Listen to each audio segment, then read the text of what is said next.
QR code के माध्यम से आप जहां वहीं से अप्लाई कर दीजिए। सोशल मीडिया पर आप कितने एक्टिव हैं, उसको उस जन समस्याओं के लेकर जन आक्रोश समूह मीटिंग करनी है। आप अगर कांग्रेस पार्टी के प्रत्याशी है तो बीएलए, आप कम से कम 100 बूथों पे पार्टी तो बना ही रही है, आपके अपने स्तर से भी हो। मूल रूप से है क्यूआर कोड इसलिए जारी किया गया है कि एक तो स्पष्टता उसमें आएगी और दूसरा है कि आपको फॉर्म लेके अध्यक्ष जी, प्रभारी जी या अन्य बड़े नेताओं का चक्कर नहीं काटना पड़ा।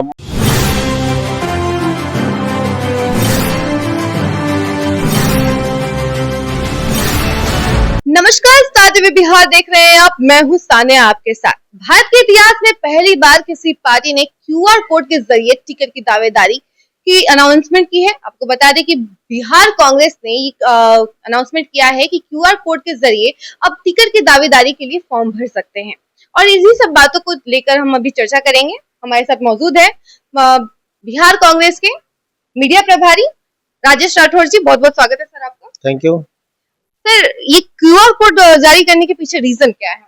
देखिए, मूल रूप से है क्यूआर कोड इसलिए जारी किया गया है कि एक तो स्पष्टता उसमें आएगी और दूसरा है कि आपको फॉर्म लेके अध्यक्ष जी, प्रभारी जी या अन्य बड़े नेताओं का चक्कर नहीं काटना पड़ा। मान लो कोई प्रत्याशी है किसी क्षेत्र का, 200 किलोमीटर दूर का है और अध्यक्ष जी से मिलने आ रहा है, संजोग से अध्यक्ष जी पटना में नहीं है, संजोग से प्रभारी जी पटना में नहीं, तो उनका 2-3 दिन व्यर्थ हो जाता है। क्यूआर कोड के माध्यम से आप जहां वहीं से अप्लाई कर दीजिए।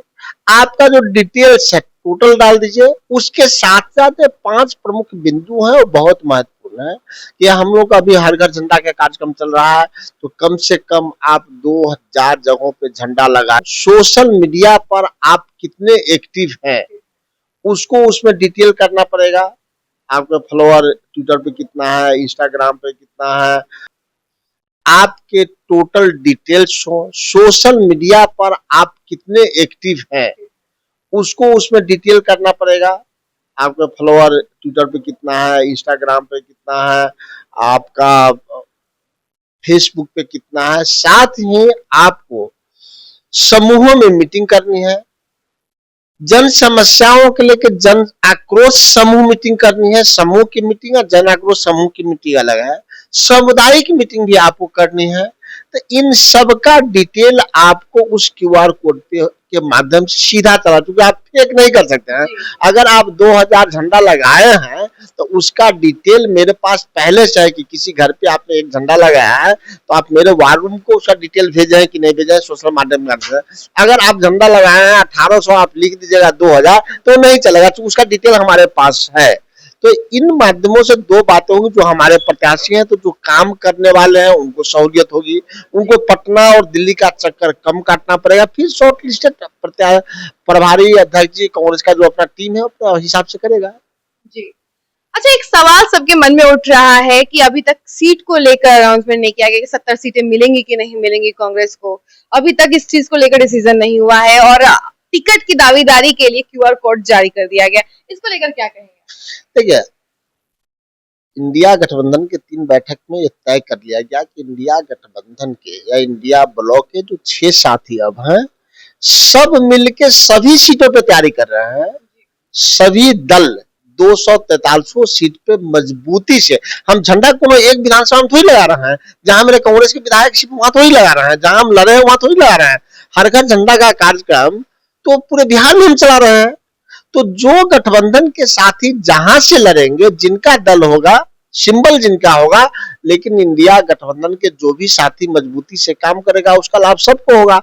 सीट और टिकट और प्रत्याशी ये हमारा नेतृत्व इंडिया गठबंधन के उस समय पूर्व कर लेंगे, अभी समय काफी है। अच्छा, पप्पू यादव कांग्रेस में मिलने की बात करते हैं बार बार, लेकिन अभी तक उनका डिसीजन नहीं हुआ है। कहते हैं कि हम कांग्रेस में जाके मिलेंगे, कांग्रेस प्रभारी हम उनसे भी जाकर मिलेंगे और कांग्रेस के साथ ही खड़े रहेंगे। इसको लेकर क्या कहेंगे? ये सवाल मेरे स्तर का नहीं है, क्योंकि पप्पू यादव जी एक सांसद भी हैं। अब तक वो सचमुच एनडीए में नहीं, इंडिया गठबंधन के साथ खड़े रहते हैं।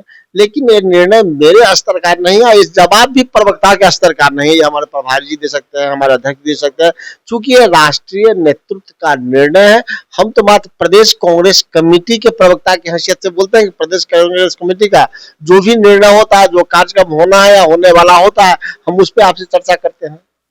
अच्छा, एक आखिरी सवाल मैं आपसे पूछूंगी। पहलगाम हमले के बदले में सिंदूर ऑपरेशन को अंजाम दिया गया और उसके बदले में पाकिस्तान ने भी जम्मू कश्मीर पर हमला कर दिया, कितने सारे मासूम लोग मारे गए हैं। इसको लेकर क्या कहेंगे कि क्या सरकार को और बड़ा एक्शन लेना चाहिए इसके खिलाफ? देखिए, जिस दिन पहलगाम में कुकृत पाकिस्तानी आतंकवादी किए, उसी दिन सर्वप्रथम कांग्रेस पार्टी के राष्ट्रीय अध्यक्ष मल्लिकार्जुन खड़गे साहब, राहुल गांधी अमेरिका में रहते हुए बयान जारी किए और उन्होंने कहा कि इस संकट की घड़ी में आतंकवाद से निपटने के लिए कांग्रेस पार्टी और संपूर्ण विपक्षी दल सरकार के साथ खड़ा है। सरकार जो भी निर्णय ले, हम सरकार के साथ खड़ा है और सरकार ने निर्णय लिया, सिंदूर ऑपरेशन चलाया और भारत इन दिनों पाकिस्तान में सिर्फ आतंकी ठिकानों को निशाना बना रहा है। पाकिस्तान अगर अपने हरकत से बाज नहीं आया तो भारत के शक्ति का अंजाम वो पहले देख चुके हैं कि हिंदुस्तान ने ही पाकिस्तान को दो टुकड़े किए थे। अगर पाकिस्तान अपने हरकत से बाज नहीं आया तो हिंदुस्तान को खंड खंड करके दुनिया के भूगोल से भारत पाकिस्तान के नक्शा को मिटा देगा। तो आपने सुना कि बिहार कांग्रेस के मीडिया प्रभारी राजेश राठौर का क्या कुछ कहना है। पहलगाम हमले के बाद जो ऑपरेशन सिंदूर हुआ, उसमें जो पाकिस्तान ने हमला किया उस पर भी उन्होंने जवाब दिया है।